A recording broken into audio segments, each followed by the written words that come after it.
Learning outcomes.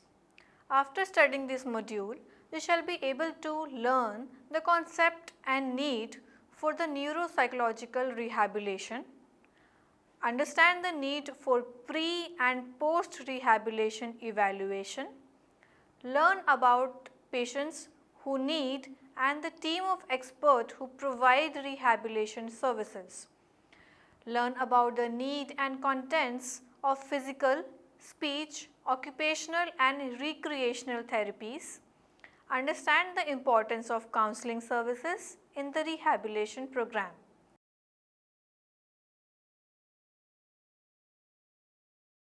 Introduction. Life is precious, but at the same time it is full of uncertainties. We may encounter such accidents which may leave us with traumatic brain injury, a stroke or some other damage to the brain and leave us in a state that may require neuropsychological rehabilitation. As a result of such adversities, a patient may suffer from a number of abnormalities in cognition and affective and motor behaviors that may take his day-to-day life very difficult to handle. With the advances in medical science, the first line of treatment, that is stabilizing the medical condition of the patient, has become easy.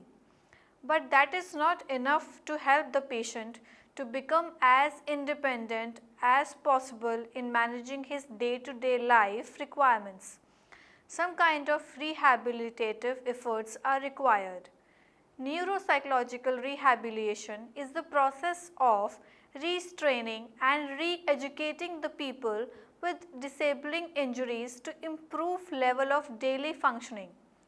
The rehabilitation centers requires the family members of the patients also to take active interest and participate in the process of rehabilitation. It is more than just hospital treatment and care. The aim of rehabilitation is to facilitate the process of normal living for the patient. They indulge in setting goals and formulating the treatment plans and policies. Psychological principles are applied in treatment processes. Rehabilitation programs include patients of a wide range such as brain injury, traumatic brain injury, as well as patients suffering from hypoxic anoxic conditions. The help is also extended to people suffering from non-neurological conditions such as burn, chronic pain, blindness, amputation, etc. The hospitals dealing with rehabilitation programs are super specialty hospitals dealing with a long-term treatment program. The tenure of the stay of the patients has shortened with the advancement of treatment facilities. Moreover, the treatment is not restricted only to inpatients care but to outpatients care as well. The theme of rehabilitation is to apply knowledge of brain behavior relationships and neuropsychological evaluation to the process of recovery and community integration. The challenge before the rehabilitation team is to translate the patient's current level of functioning to the most optimum level of facilitate his daily activities of life.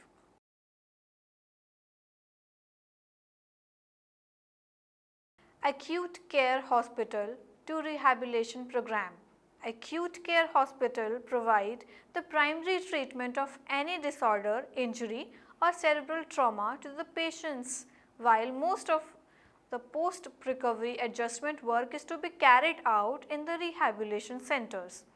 The neuropsychologists dealing with the rehabilitation program work in both rehabilitation hospitals as well as acute care hospitals. Doctors dealing with brain injury get a first-hand view of patients recovering from coma, brain surgery, etc. After the patients regain their senses, they undergo evaluations of alertness, sensory, motor and cognitive skills over the course of the first few days and course of recovery before they are transferred to a long-term rehabilitation hospital. Their change of cognitive functioning is assessed, which act as a baseline for further treatment.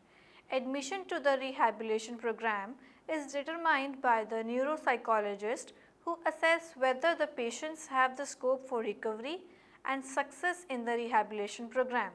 Thus, the neuropsychological assessment of the patients at various stages is of crucial importance in the whole process. The very act of being admitted to a rehabilitation center suggests that they are not dependent on any medical life-threatening crisis. Rehabilitation hospitals provide the basis for returning at a home setting and being able later to adjust to the family life. The phase of returning from hospital to home setting is called transition phase. Even before this transition phase, there is another transition phase from the acute care hospital to the rehabilitation one.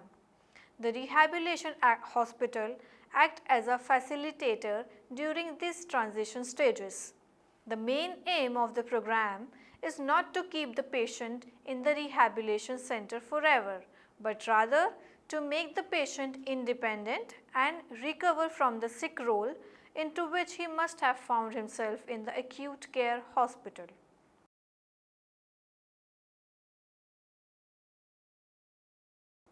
The team of experts in the rehabilitation program. The process of treatment is assigned to a rehabilitation team where patients are looked after on the basis of their needs and requirement.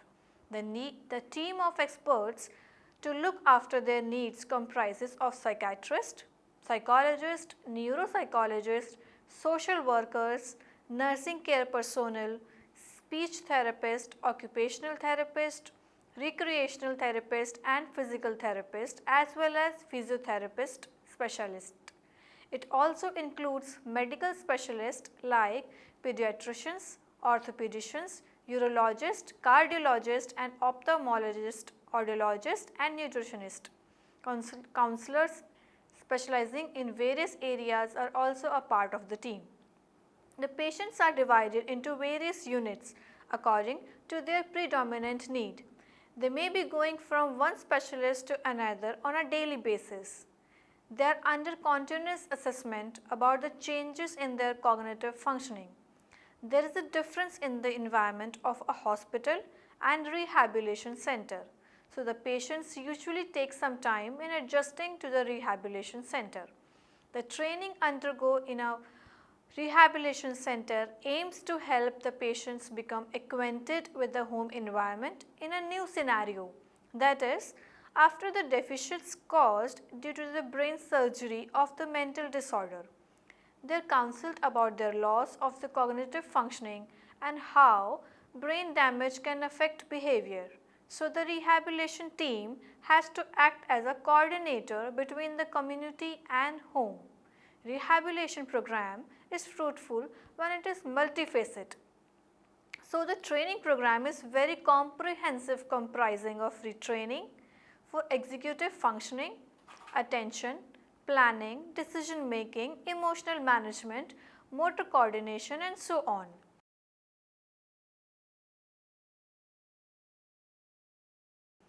Neurological basis of recovery and rehabilitation. It has been observed that reorganization of brain occurs after injury. The brain processes plasticity of function. Plasticity refers to brain's capacity to recognize itself.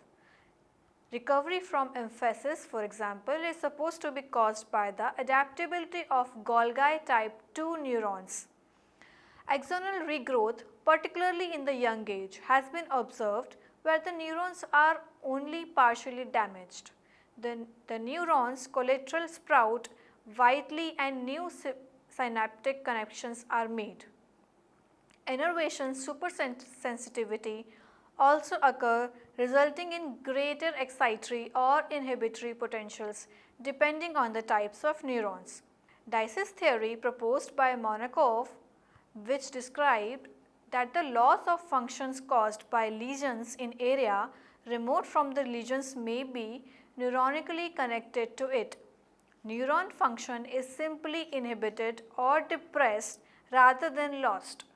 It may be depressed due to or intracranial pressure and may be restored when the depressing factors are corrected.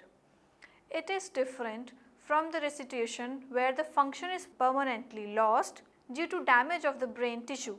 This theory represents an imbalance between excitatory and inhibitory mechanism.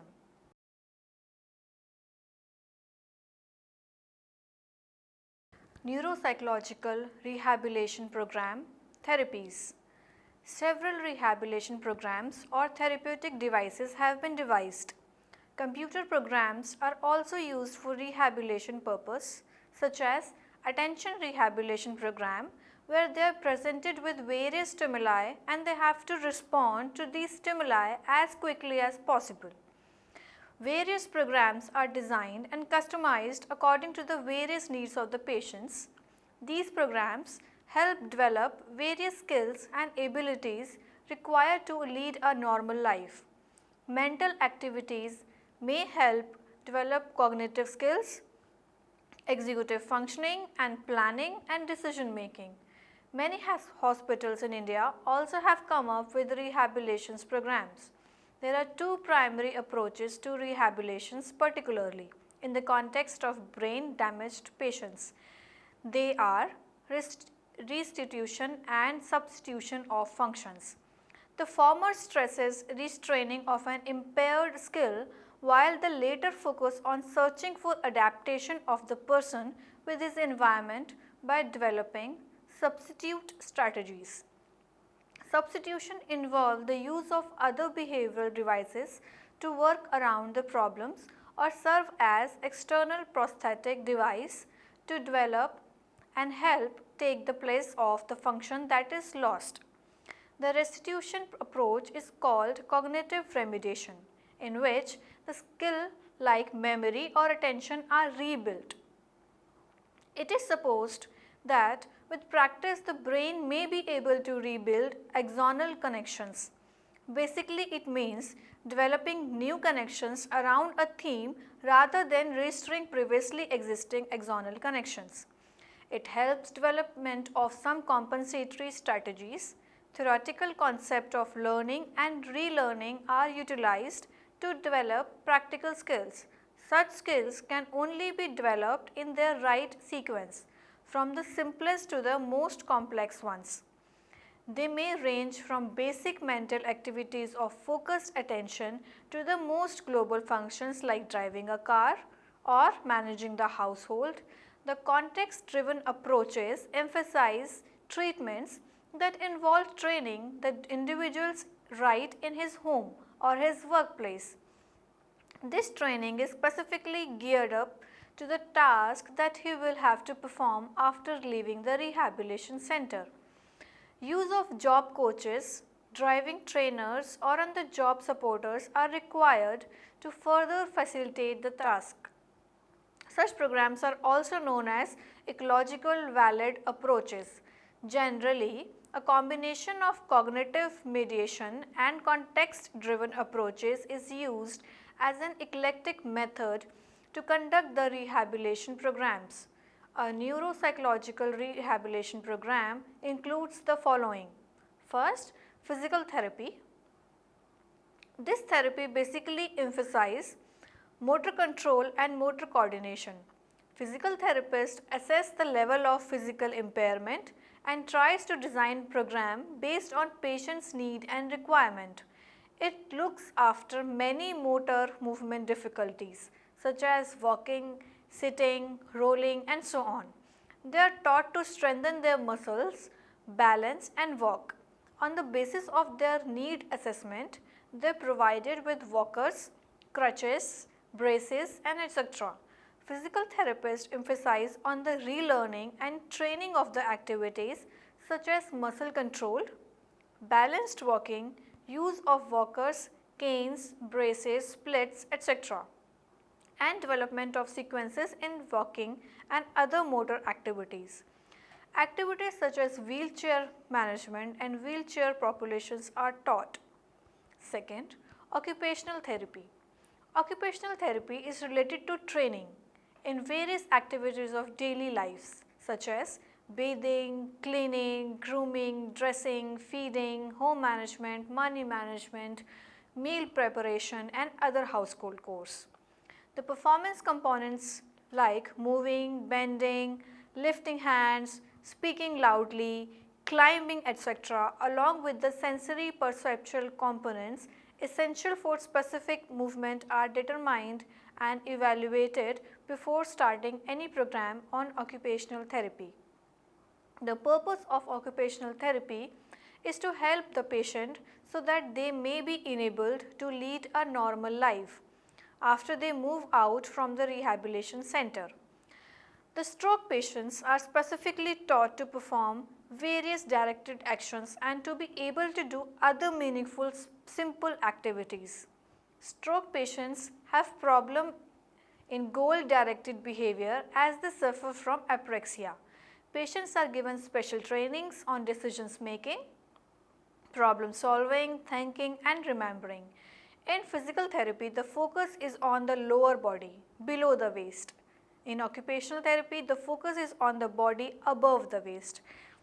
Sensory perceptual skills have priority over simple motor skills. An example could be the program to develop the depth perception of the patients by making them pick up things at various distances. Occupational therapy assistants under the supervision of licensed occupational therapists help patients of all ages with physical, emotional, social and developmental disabilities. Engages in activities of daily living, educational, vocational and leisure skills. Graduates are eligible to work in hospitals, rehabilitation centers, special schools, mental health facilities, private practices and nursing homes. Third, speech therapy. The therapists provide therapy to a range of patients who have difficulties in speech including speech production, expressive language, hearing and understanding speech, reading, writing and social use of language. Patients may suffer from various difficulties related to speech. This therapy focuses on the simplest, that is auditory acuity, to the most complex, that is complete communication with gestures and appropriate emotionality. Use of prosthetics is also made to assist communication through artificial means. With damage to the frontal cortex controlling speech muscles, special difficulties related to speech production may be encountered. They are known as dystherias. Assistance is also designed to provide cognitive linguistic integration, which is characterized by aphasia, alexia and agraphia. Specialized computer programs are also available for the purpose. Rehabilitation services, physical therapy, occupational therapy, speech therapy, etc. at Beth Israel Medical Center, a teaching hospital of Harvard Medical School, provides comprehensive rehabilitative care for the patients with a wider range of impairments, functional limitation and disability. Recognized as leader in their respective fields, our clinicians utilizes the most advanced technology in rehabilitative care. The service is comprised of 3 rehabilitation disciplines: physical therapy, occupational therapy and speech language pathology, voice and swallowing. Fourth is recreational therapy. Recreation is a part of therapy. It is not just for fun, but it has other purposes as well. It helps in transfer of learning to real life situations. This way, the patients develop new skills and learn to socialize with others. Whatever has been learned in occupational, speech and other therapy session is carried out particularly in recreation setting and leisure time activities. Community outings are a part of therapeutic recreations. They further develop mobility skills by climbing on ramps, stairs, elevators, handling doorknobs, avoiding obstacles, etc. Recreational therapy also encourages the development of some cognitive skills like money counting, problem solving, communicating effectively with others, use of right kind of language skills and the skills of non-verbal communication. By making drawing and drafts, they can also relearn the skills of motor coordination and aesthetic appreciation.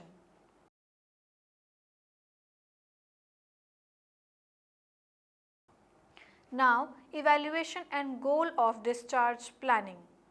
The rehabilitation team decides on the date of discharge, their goal and the program from the very first day itself. This is a controversial issue as many believe that discharge cannot be planned on the very first day without evaluating the condition of the patients thoroughly. However, a tentative estimate is at least made and programs and treatments are carried out accordingly. It is seen that in the most of the cases the patients want to return back to their home environment. The rehabilitation team needs to keep that under consideration.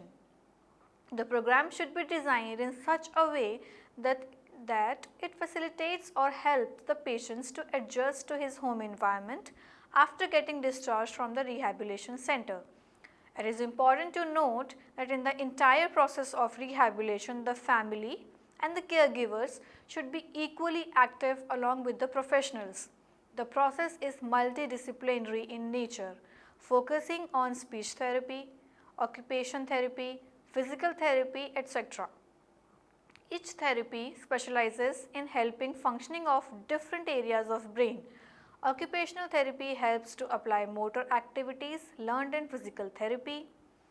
Recreational therapy helps to cope with leisure time activities and also to apply skills in real life settings. It focuses on all-round development of patients. Psychologists are appointed for any mood-related problems. Counseling is done whenever it is required. Treatment process is parallel in nature. Two main aims of rehabilitation program are to evaluate the patient and see the level of improvement or deterioration and accordingly plan further action. Second, the aim is to train and educate the family members. They are made to understand that the treatment would continue even after the discharge in the home setting.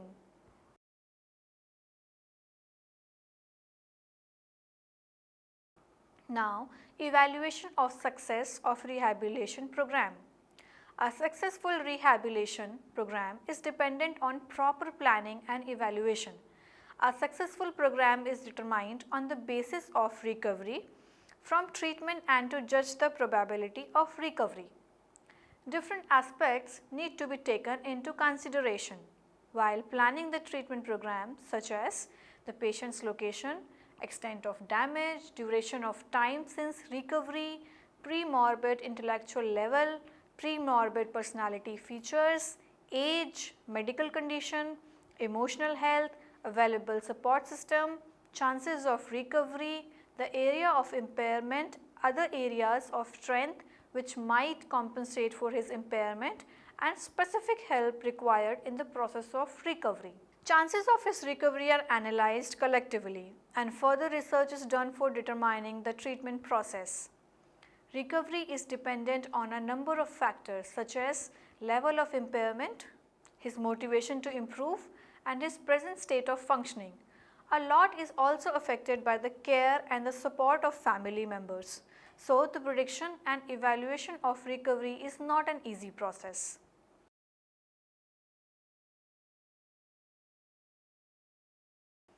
Now, psychotherapy in rehabilitation.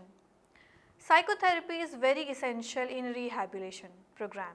It is seen that rehabilitation program aims not only in dealing with cognition but also with the affective aspect of behavior such as emotions, feelings, personality and awareness. In most of the brain injured cases, the person suffers from altered self-awareness which is the result of his injury.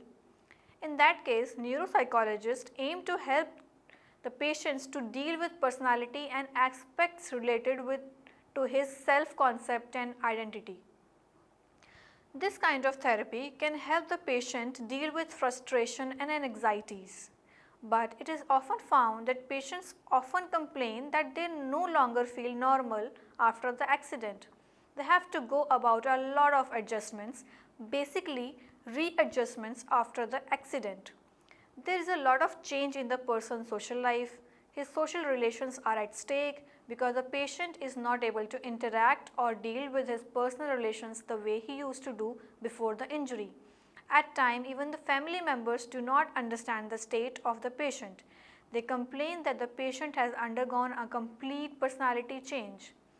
Evidence of poor interactional relationship is seen in behavioral rating of close relatives and in direct observational studies of such patients. If brain damage affects the frontal lobe, it impairs executive functioning such as decision making, planning and problem solving, abstract thinking, judgment, and so on. Impairment also includes inability to act empathetically or to see others' problem or viewpoints. All these aspects require coordination and integration between feelings and thoughts. This lack of perspective thinking might be present in the patient with varying degree of intensity depending on the severity of impairment such as mild, moderate and severe. Psychotherapy is of much help in dealing with these problems and also aid in developing skills to cope with different problems. Thus, the concept of neuropsychological rehabilitation is very important and needs a lot of attention. Not many hospitals have proper settings for conducting an appropriate rehabilitation program. Many institutions have come up with various programs. In India, National Institute of Mental Health and Neuroscience has taken initiative in this field.